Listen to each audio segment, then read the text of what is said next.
Hello and welcome to your favourite channel Braino solution. देखो बच्चों, अब हम नया चैप्टर स्टार्ट करेंगे, दैट इज कंपेयरिंग क्वांटिटीज़। क्या मतलब है इसका? कंपेयरिंग क्वांटिटीज़ का दो चीज़ों को कंपेयर करना या उसका रेशियो निकालना। जैसे कि तुम्हारी क्लास में क्या होता है, कुछ बच्चे होते हैं, है ना, तो टीचर बोलती है भाई ये बच्चा बहुत अच्छा है, ये इतना अच्छा नहीं, कहते हैं टीचर नहीं बोलते। वो क्या होता है, दो बच्चों को कंपेयर करना होता है। लेकिन मैथमेटिकल लैंग्वेज में हम कैसे कंपेयर करते हैं? तो देखो क्या करते हैं हम, जैसे बोलते हैं ना 1:2, तो 1:2 का रेशियो, या फिर ऐसे बोला जाता है किसी भी चीज़ को 5:7 बोला जाता है, नहीं बोला जाता है किस रेशियो में, 5:7 रेशियो में। तो इस चीज़ को रेशियो बोला जाता है, ठीक है। जो दो डॉट लग जाते हैं मतलब हमने इन दो चीज़ों को कंपेयर करा है, ठीक है। अब देखो थोड़ा और एग्जाम्पल समझो तो समझ में आएगा। पहला है तुम्हारे पास, you have to compare speed of a cycle. वो तुम्हारे पास गिवन है तो तुम लिखोगे स्पीड ऑफ साइकिल, ठीक। नीचे लिखोगे यहाँ पर स्पीड ऑफ स्कूटर, ठीक है। स्पीड ऑफ साइकिल, क्योंकि देखो ये पहले है तो तुमने इसे ऊपर लिखा, ये बाद में है तो इसे तुमने नीचे लिखा, ठीक है। किसके इक्वल है? ये है 15 किलोमीटर पर आवर के, ठीक है। और स्पीड ऑफ स्कूटर कितनी है? 30 किलोमीटर पर आवर। यूनिट ज़रूर लिखना, क्योंकि जब भी यूनिट डिफरेंट होगा तुम्हारा आंसर ही चेंज हो जाएगा एकदम, है ना। तो यूनिट हमेशा लिखना। अब देखो हम क्या करेंगे बच्चों, यहाँ पर सीधा सीधा किलोमीटर पर आवर दोनों सेम यूनिट है, इसको इससे कैंसिल आउट कर दो, ठीक है। फिर हम देखते हैं 15 1 ज़ा 15, 15 2 ज़ा 30। आगे कुछ नहीं डिवाइड हो रहा है ये, है ना।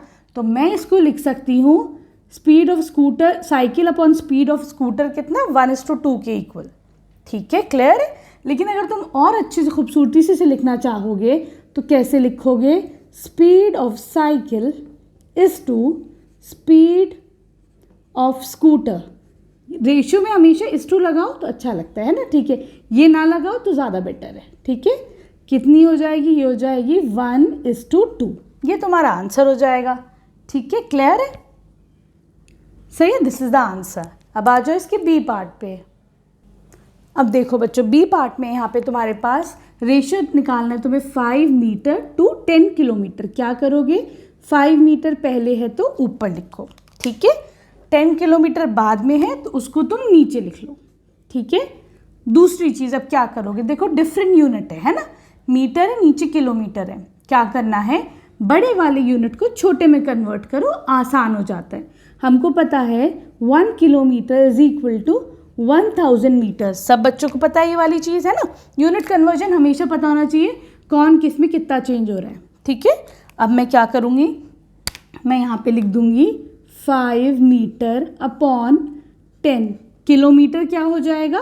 किलोमीटर को लिख सकते हैं हम 1000 मीटर्स, ठीक है। मैंने किलोमीटर को 1000 मीटर्स लिख लिया, ठीक। अब तुम यहाँ से क्या कर सकते हो, मीटर से मीटर कैंसिल आउट हो जाएगा, ठीक है कि नहीं। फिर क्या होगा, 5 1 ज़ा 5, 5 2 ज़ा 10, ठीक है। ये हो जाएगा 1/2 × 1000, 2000, ठीक है। यूनिट तो तुम्हारा कैंसिल ही हो गया था। अब मैं इसको क्या लिख सकती हूँ, ये हो जाएगा तुम्हारा 1:2000, ठीक है। क्लियर है? सही। अब आ जाओ तुम इसके थर्ड पार्ट पे। अबे तुम्हारे पास 50 पैसा टू ₹5। कैसे लिखोगे? 50 पैसा पहले है तो उसको ऊपर, फिर ₹5 बाद में है उसको नीचे। तुमको पता है दैट 1 रुपी, 1 रुपया कितने पैसों के बराबर होता है? 100 पैसों के बराबर होता है 1 पैसा, 1 रुपये। सब बच्चों को पता है ना ये वाली बात।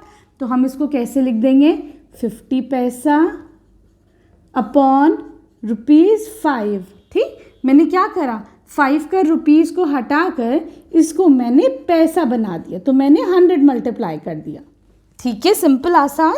अब हम क्या करेंगे, पैसा से पैसा कैंसिल आउट कर देंगे, ठीक। फिर 0 से 0 चला जाएगा, ठीक है। 5 1 ज़ा 5, 5 1 ज़ा 5, ठीक है। कितना बचा ये आपके पास? ये बचा 1/10। इसको हम कैसे लिख देंगे, 1:10। ये तुम्हारा आंसर हो जाएगा रेशियो के फॉर्म में, ठीक है। क्लियर है? अब आ जाओ क्वेश्चन नंबर 2 पर। अब देखो बेटा, क्वेश्चन नंबर 2 में कह रहे हैं तुम्हारे पास ये रेशियोज गिवन है, इनको तुम्हें परसेंटेज में करना है, तो बड़ा ही आसान है। क्या करोगे, रेशियो को पहले ऐसे लिख लो, 3/4 लिख लो, जो भी रेशियो गिवन है उसको ऊपर नीचे के फॉर्म में लिख लो, ठीक। फिर उसमें तुम 100 मल्टीप्लाई कर दो, ठीक है। कितना हो जाएगा ये, 4 1 ज़ा 4, 4 2 ज़ा 10, 4 5 ज़ा 20, 3 इंटू 25 इज 75 और परसेंटेज का साइन लगा दो, ठीक है। ये तुम्हारा आंसर आ गया। कितना आसान था, है कि नहीं, ठीक। चलो ज़रा देखते हैं बी पार्ट, देखो ज़रा सा क्या करना है। 2:3 के फॉर्म में तुम इसको 2/3 बना दो पहले, ठीक। फिर 100 को मल्टीप्लाई कर दो, सही है। ऐसे तो नहीं जा रहा है सीधा सीधा, है ना। तो ये देखो ये कितना हो जाएगा, 200/3 और परसेंटेज का साइन लगा दो। चाहे तो ऐसे भी छोड़ सकते हो, लेकिन हम इसको ज़रा और फर्दर सॉल्व करते हैं ना, मिक्स फ्रैक्शन में करते हैं। 3 6 18, कितना बचा 2, ये 0 आ गया। 3 6 18, कितना बचा, फिर से 2, ठीक है। तो अब ये रिपीट होता चला जाएगा। तो हम इसे कैसे लिख सकते हैं बच्चों, ये तो तुम्हारा आंसर हो जाएगा जो क्वेश्चन है, इसको पूरा पूरा लिख दो 66, ठीक। जो रिमाइंडर आएगा उसको इधर लिख दो, ठीक है। अब ये नीचे 3 था, यही 3 उठ के इधर आ जाएगा और परसेंटेज का साइन लगा दो, ये तुम्हारा आंसर हो जाएगा। सिंपल है, क्लियर है, ठीक। इसको हटा देती हूँ, इसकी अब कोई ज़रूरत नहीं है, तुम्हारा रफ वर्क में जाएगा, है ना। तो दिस इज योर आंसर। अब आ जाओ क्वेश्चन नंबर 3 पर। देखो बच्चों, क्वेश्चन नंबर 3 में ये कह रहे हैं एक क्लास है, उसके अंदर 25 बच्चे हैं, ठीक है। उस 25 बच्चों से में से 72% बच्चे जो है वो मैथ्स में इंटरेस्टेड हैं, ठीक है। तुमको बताना है कितने बच्चे इंटरेस्टेड नहीं हैं, ठीक है। तो देखो सबसे पहले तो हमें पता है टोटल स्टूडेंट्स कितने हैं भाई। तो यहाँ पे टोटल स्टूडेंट्स कितना हो गया। हमेशा तुम लोग जो है ना स्टेटमेंट ज़रूर लिख दिया करो। आंसर नहीं भी तुम्हें आ रहा है ना समझ में क्या करना है क्या नहीं, स्टेटमेंट लिख के आओगे, उसका भी नंबर मिलता है एक आध, ठीक है। फिर अब देखो बच्चों, फिर हमको पता है कितने परसेंटेज ऑफ स्टूडेंट्स इंटरेस्टेड है मैथ्स में। तो लिखोगे percentage of students interested in maths, है ना। कितने हैं, 72%, ठीक। अब ये कह रहे हैं बताओ कितने नहीं हैं बच्चे इंटरेस्टेड। तो सीधी सीधी एक बात ये है बेटा, तो देखो टोटल ये बच्चे जो है वो इंटरेस्टेड हैं, तो तुम्हें पता है कि टोटल कितने स्टूडेंट्स हो जाएंगे। अगर तुम परसेंटेज में लिखोगे तो टोटल हमेशा जो होता है वो 100% होता है। कोई भी चीज़ होती है वो टोटल हमेशा 100% होगा। 100% में से 72% इंटरेस्टेड है, तो कितने बच्चे इंटरेस्टेड नहीं होंगे। तो तुम क्या करोगे, सिंपल इसको सबट्रैक्ट कर दोगे। तो लिख दोगे percentage of students not interested, ठीक है। तुम लोग पूरा स्टूडेंट्स लिखना, ठीक है। कितना हो जाएगा ये 100 माइनस 72 हो जाएगा 28%। 28% बच्चा इसमें इंटरेस्टेड नहीं है। अब ये अगर पूछते हैं तुमसे कि तुम नंबर बताओ, नंबर ऑफ स्टूडेंट्स कितने इंटरेस्टेड नहीं हैं, ठीक है। तो क्या लिख दोगे, number of students not interested. ये तो देखो परसेंटेज में आ गया। अब तुम्हें अगर नंबर पूछा जाएगा तो क्या करोगे तुम लोग, हम क्या करेंगे 28%। अभी रुको, चलो ये अगले स्टेप में करते हैं। 28% ऑफ टोटल बच्चे, टोटल है 25 बच्चे है कि नहीं। तो ये हो जाएगा 28% का साइन रिमूव करो, अपॉन 100 लगा दो, ठीक है। परसेंटेज अगर हटाते हैं तो अपॉन 100 लगाते हैं, पर मतलब अपॉन, सेंट मतलब 100%, ठीक है। ऑफ हटाओ, मल्टीप्लिकेशन का साइन लगाओ, ये हो जाएगा 4, 25 4 ज़ा 28 होता है और 4 7 ज़ा 28 होता है, ठीक। तो ये हो जाएगा 7 स्टूडेंट्स, मतलब 7 बच्चे इंटरेस्टेड नहीं थे, ठीक है। क्लियर है। परसेंटेज में भाई पूछते हैं तो 28% बच्चे और नंबर्स है तो भाई 7 बच्चे, ठीक है। क्लियर। 25 में से 7 बच्चों को मैथ्स में इंटरेस्ट नहीं है। अब आ जाओ क्वेश्चन नंबर 4 पे। देखो बच्चों, क्वेश्चन नंबर 4 में कह रहे हैं एक फुटबॉल टीम है, उसने कुछ मैचेस खेले, ठीक। हम सपोज कर लेते हैं let the total matches be x, ठीक है। Let the total matches be x. उन्होंने एक्स नंबर ऑफ मैचेस खेले, ठीक है। एक्स में से उन्होंने 10 मैच जीत लिए, ठीक। तो उनका जो विन परसेंटेज है दैट इज 40%, ठीक है। क्लियर है, ये वाली ये बात है, ठीक है।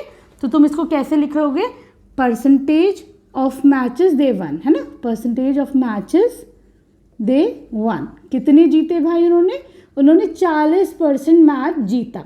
ठीक है, तो देखो बच्चों, हमें पता होता है कि 40%, ऐसे लिख लो अभी, चलो 40% ऑफ टोटल मैचेस, है ना।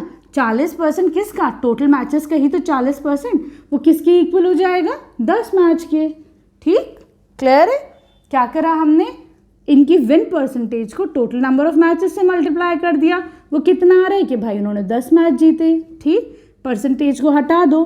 क्या करोगे? परसेंटेज हटाते हैं तो अपॉन 100 लगाते हैं। कैसे? परसेंट, पर का मतलब क्या होता है? अपॉन, सेंट का मतलब क्या होता है? 100। तो मैं क्या करूँगी? इसे अपॉन 100 कर दूंगी। ठीक है, ऑफ हटाओ, मल्टीप्लिकेशन का साइन लगाओ और x हो जाएगा। ठीक, क्या होगा? ये 100 ऊपर आ जाएगा, x को इधर ही छोड़ना है तो 100 ऊपर आ जाएगा, नीचे 40 आ जाएगा, 0 से 0 चला जाएगा। ठीक है, ये कितना हो गया? 100।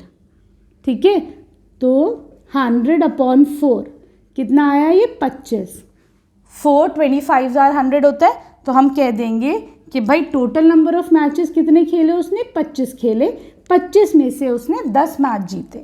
ठीक है, तो तुम्हारा आंसर आ जाएगा 25 मैच, अरे मैचेस। ठीक है, स्टूडेंट नहीं, मैच। सही है। अब आ जाओ इसके क्वेश्चन नंबर 5 पर।